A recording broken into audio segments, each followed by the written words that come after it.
Hello friend, welcome to you SMC channel. अगर आप इस चैनल पर नए हैं तो चैनल को सब्सक्राइब कर लें। इस चैनल पर 11th और 12th के मैथ से संबंधित प्रतिदिन एक लेक्चर देखने के लिए मिलेगा।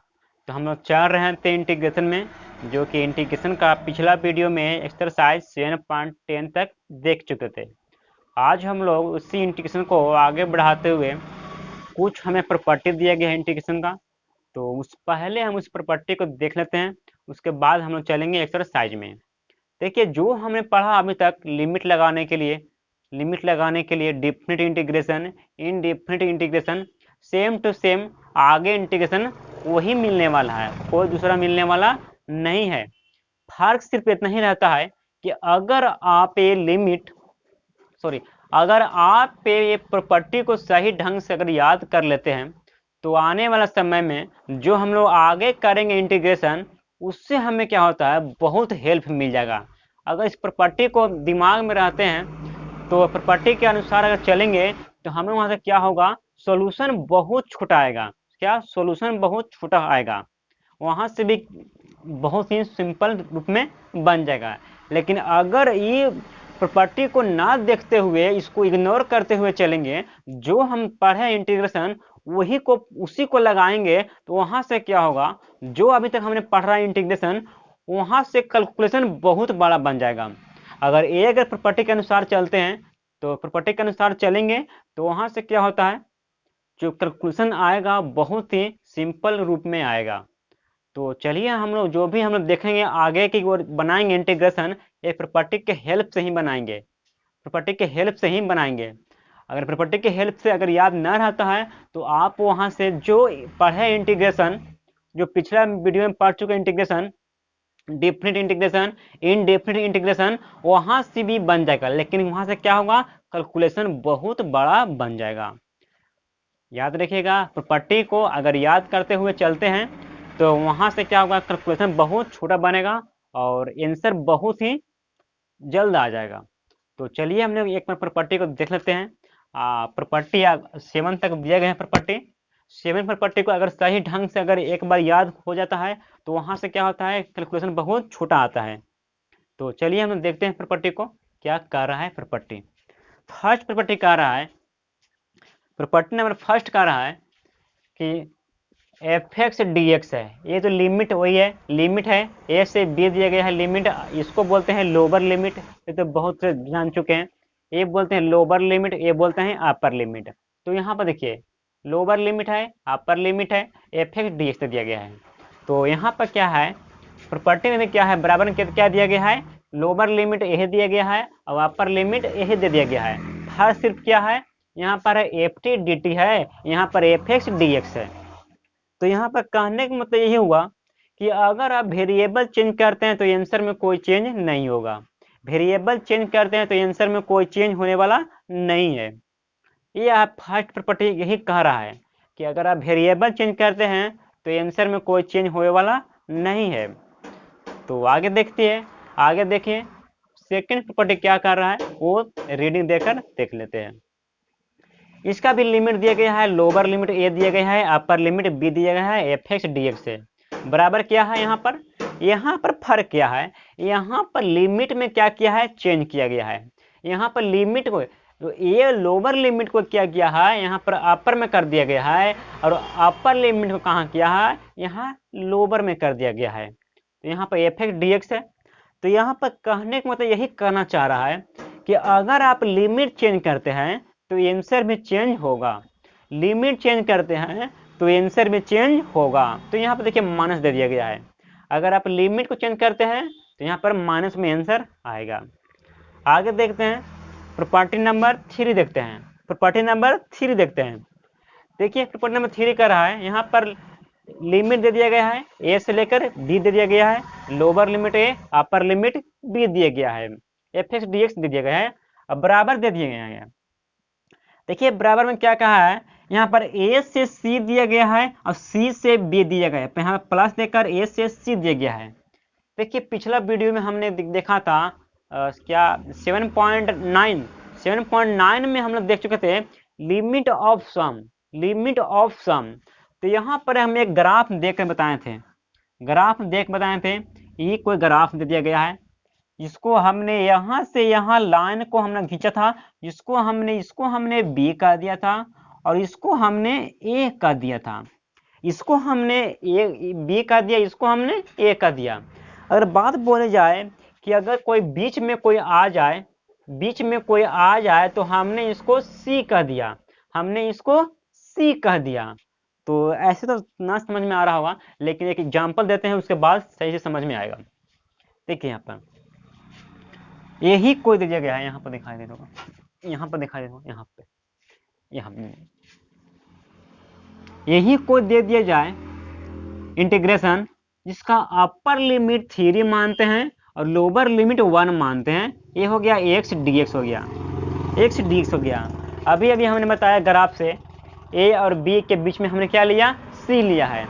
तो यहाँ पर देखिए क्वेश्चन ऐसा ही रहेगा, प्रॉपर्टी नंबर 3 पर बेस्ड क्वेश्चन ऐसा ही रहेगा, दे देगा।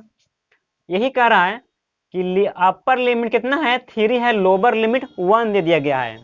1 और 3 के बीच में क्या आता है, 2 आता है। 1 और 3 के बीच में क्या आता है, 2 आता है। तो क्या हम लोग 1 और 3 को इंटीग्रेशन को क्या हम लोग यहाँ से 2 पार्ट में लिख सकते हैं, बिल्कुल लिख सकते हैं। यहाँ से हम लोग लिख सकते हैं, एक बार क्या होगा, एक बार 1 से लेकर 2 हो जाएगा एक्स डी एक्स, प्लस देकर अभी क्या हो जाएगा, यहाँ 2 से 3 हो जाएगा एक्स डी एक्स। तो यहाँ पर देखिए, यहाँ से क्या किए हैं, 1 से लेकर 3 तक लिए हैं इंटीग्रेशन, इसी इंटीग्रेशन को, इसी को क्या किया, इंटीग्रेशन को 2 पार्ट में हमने बांट दिया, 1 से लेकर 2 और प्लस देकर 2 से लेकर 3 तक। इसका आंसर लगेगा, इसका आंसर लगेगा, दोनों का आंसर सेम ही आने वाला है, दोनों का आंसर सेम ही आने वाला है। ये इसलिए बता रहे हैं कि आगे चलकर जो हम ले रहे हैं यहाँ पर वेरिएबल ले रहे हैं, तो आगे चलकर हमें मोड में आएगा, क्या मोड में आएगा। जब मोड में आएगा तो यहाँ पर हमें यही जो दिया गया है, हमें यही प्रॉपर्टी नंबर 3 बहुत यूज होगा। जब मोड में आएगा क्वेश्चन, जब मोड में आएगा इंटीग्रेशन, तो प्रॉपर्टी नंबर 3 वहां पर बहुत ज्यादा यूज होने वाला है। तो यहाँ पर देखिए, इसका आंसर सेम आने वाला है, इसका आंसर सेम आने वाला है। यहाँ से क्या किया है, 1 से लेकर 3 किया है, 1 से लेकर 3 को बीच में क्या आ रहा है, 2 आ रहा है, बस इसे 2 को यहाँ पर 2 पार्ट में प्लस देकर अलग अलग कर दिए गए हैं, 1 से लेकर 2 और 2 से लेकर 3 प्लस देकर। आगे चलते हैं, प्रॉपर्टी नंबर 4 की ओर चलते हैं, प्रॉपर्टी नंबर 4 की ओर चलते हैं। देखिए प्रॉपर्टी नंबर 4 क्या कर रहा है, ए अपर लिमिट बी है, लोअर लिमिट ए दे दिया गया, upper limit b, lower limit a दे दिया गया है, एफ एक्स डी एक्स दे दिया गया है। और यहाँ पर देखिए ये पर लिमिट सेम है, तो यहाँ देखिए यहाँ पर दे दिया गया है ए प्लस बी माइनस एक्स दे दिया गया है। यहाँ पर क्या किया है, प्रॉपर्टी नंबर 4 में क्या किया है, प्रॉपर्टी नंबर 4 में ही क्या किया है कि लिमिट को जोड़कर माइनस एक्स को घटा दिया गया है, लिमिट को जोड़ दिया गया है और माइनस एक्स को क्या किया है, घटा दिया गया है। तो जो हमने पढ़ा था, लिमिट ऑफ सम पढ़ा था, बस उसका क्या है, अपोजिट है, अपोजिट है। हम लोग क्या कर रहे थे, ग्राफ में हम लोग जा रहे थे, ऐसे जा रहे थे, ग्राफ में हम लोग जा रहे थे लेफ्ट से राइट की ओर जा रहे थे, लेकिन प्रॉपर्टी नंबर 4 में क्या है, राइट से लेफ्ट की ओर आएंगे, राइट से लेफ्ट की ओर आएंगे। क्या है, मतलब लिमिट ऑफ सम क्या है, अपोजिट है, प्रॉपर्टी नंबर 4 है, लिमिट ऑफ सम के अपोजिट है, प्रॉपर्टी नंबर 4 दिया गया है। देखिए यहाँ पर ग्राफ हम लोग यही देख रहे थे ना, ग्राफ हम लोग यही देख रहे थे, ग्राफ हम लोग यही देख रहे थे, इस तरीके से ग्राफ है, ग्राफ है, हम लोग देख रहे थे लिमिट ऑफ सम में क्या देख रहे थे, हम लोग ऐसे जा रहे थे, ऐसे जा रहे थे, left to right, left to right, लेकिन हम लोग प्रॉपर्टी नंबर 4 में क्या करेंगे, हम लोग राइट टू लेफ्ट जाएंगे, राइट टू लेफ्ट जाएंगे, बस फर्क सिर्फ इतना ही है। हम लोग देख रहे थे लेफ्ट टू राइट, यहाँ पर क्या है, प्रॉपर्टी नंबर 4 में राइट टू लेफ्ट आएंगे। आगे देखते हैं प्रॉपर्टी नंबर 5 देखते हैं, प्रॉपर्टी नंबर 5 देखते हैं, एक मिनट, प्रॉपर्टी नंबर 5 देखते हैं। प्रॉपर्टी नंबर 5 क्या कह रहा है वो देख लेते हैं। प्रॉपर्टी नंबर जो 5 है, जिसका लोअर लिमिट 0 रहेगा और अपर लिमिट a रहेगा। अपर लिमिट a मतलब π/2 रहे, π/3 रहे, कुछ भी रहे, तो यहाँ पर क्या हो जाएगा, एफ एक्स डिक्स बराबर लिमिट सेम रहेगा, लिमिट सेम रहेगा। यहाँ पर क्या है, अपर लिमिट को a माइनस एक्स कर देगा। यहाँ पर देखिए अपर लिमिट लोअर लिमिट दोनों जुटेगा, लेकिन यहाँ पर क्या है, अगर यहाँ पर a प्लस 0 करते हैं माइनस एक्स करते हैं तो क्या यहाँ पर a माइनस एक्स ही आएगा, यहाँ पर a माइनस एक्स ही आएगा। जिस तरीका से हम लोग देखें अपर लिमिट लोअर लिमिट को जोड़कर a plus b minus x कर दिए, बस सेम प्रक्रिया यहीं पर भी है। जो हम लोग देख रहे थे प्रॉपर्टी नंबर 4 देख रहे थे, जो प्रॉपर्टी नंबर 4 देख रहे थे कि लिमिट को जोड़ रहे थे माइनस एक्स कर रहे थे, सेम क्रिया हमें यहाँ पर 5 में भी वैसा ही करना है, 5 में भी वैसा ही करना है। यहाँ पर क्या है, अपर लिमिट कितना है 1, ये लोअर लिमिट 0 प्लस देकर 0 कर रहे थे, माइनस एक्स कर रहे थे ना, माइनस एक्स कर रहे थे, तो यहाँ पर क्या आ जाएगा, a माइनस एक्स आ जाएगा, a माइनस एक्स आ जाएगा। तो यहाँ पर हमें वही दिया गया है, लिमिट को जोड़ रहेंगे माइनस एक्स कर देंगे, लिमिट को जोड़ देंगे माइनस को एक्स कर देंगे। प्रॉपर्टी नंबर 5 ए कर रहा है, लिमिट को जोड़ेंगे माइनस एक्स कर देंगे। तो यहाँ पर 0 से है, लोअर लिमिट 0 से लेकर 1, 0 से लेकर a तक दिया गया है, 0 से लेकर a तक दे दिया गया है।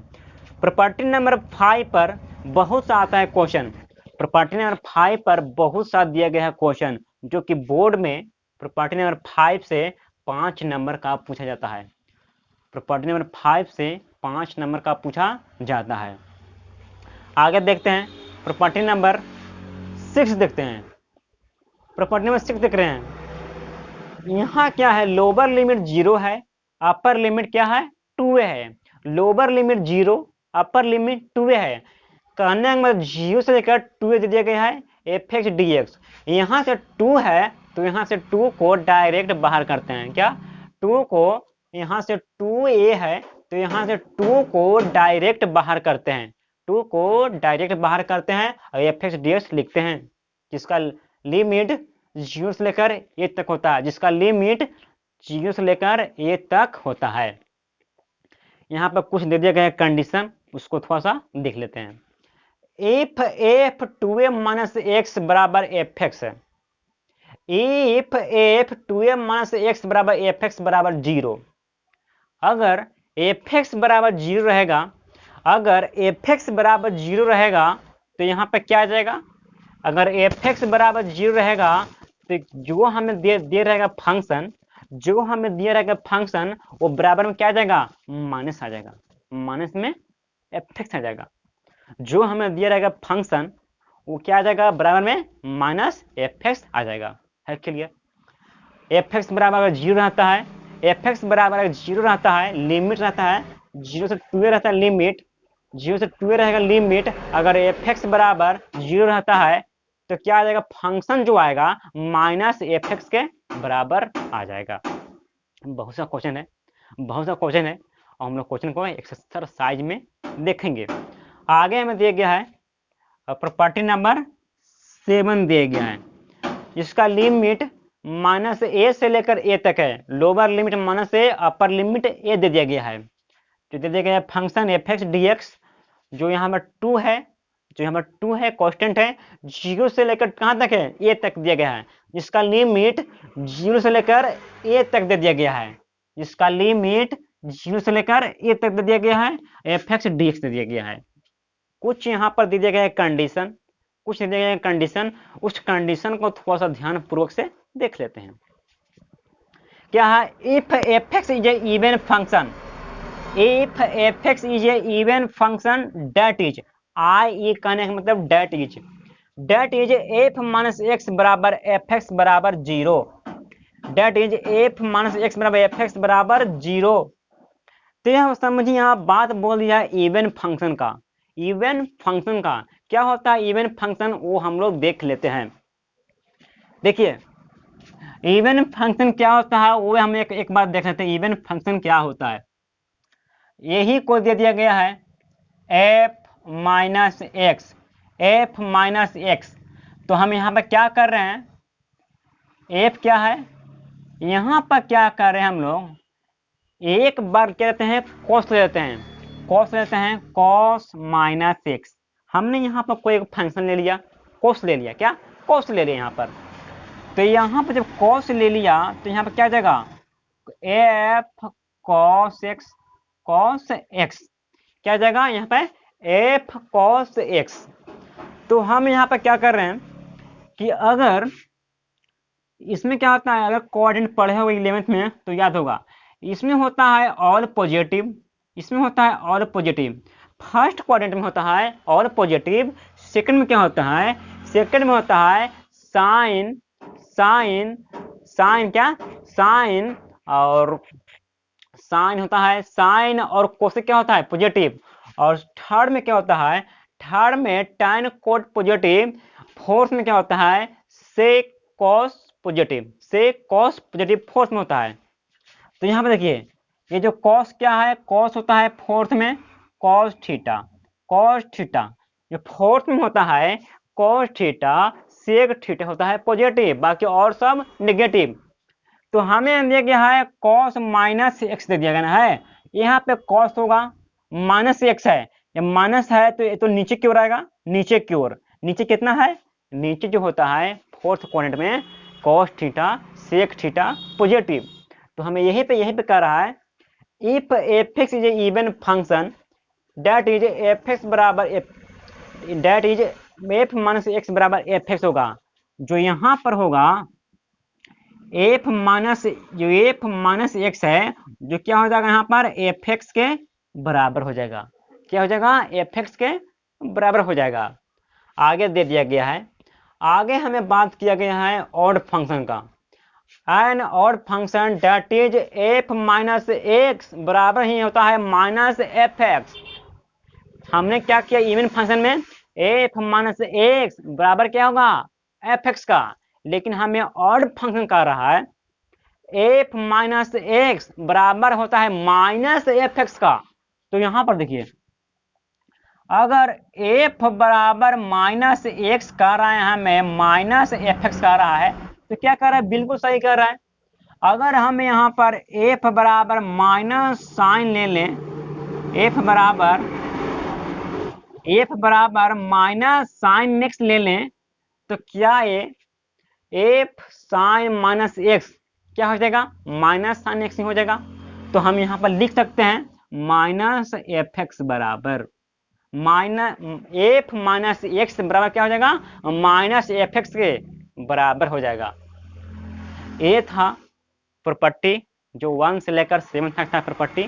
इसी प्रॉपर्टी को आगे हम लोग यूज करते हुए आगे हम लोग देखेंगे इंटीग्रेशन, जो कि यहाँ से अगर इस प्रॉपर्टी को अपनाते हैं तो यहाँ से क्या होता है, बहुत ही सिंपल फॉर्म में आंसर आता है, कम कैलकुलेशन, मेहनत कम, अगर प्रॉपर्टी को याद करते हैं तो ऐसे बनने के तो बन ही जाएगा। अगर जो हमने पढ़ा था पिछला में डेफिनेट इंटीग्रेशन कुछ पढ़ा था, आगे भी पढ़े थे इनडेफिनेट इंटीग्रेशन, ऐसा भी बन जाएगा। लेकिन यहाँ से क्या है, अगर प्रॉपर्टी को अगर यूज को करते हुए चलेंगे तो वहाँ से बिल्कुल ही सिंपल फॉर्म में आंसर आता है। तो प्रॉपर्टी को हम लोग आगे जब भी हम लोग बनाएंगे इंटीग्रेशन स्टार्ट करेंगे एक्सरसाइज, तो प्रॉपर्टी को देखते हुए ही लगाएंगे इंटीग्रेशन। तो मिलते हैं नेक्स्ट वीडियो में, आज भर इतना ही।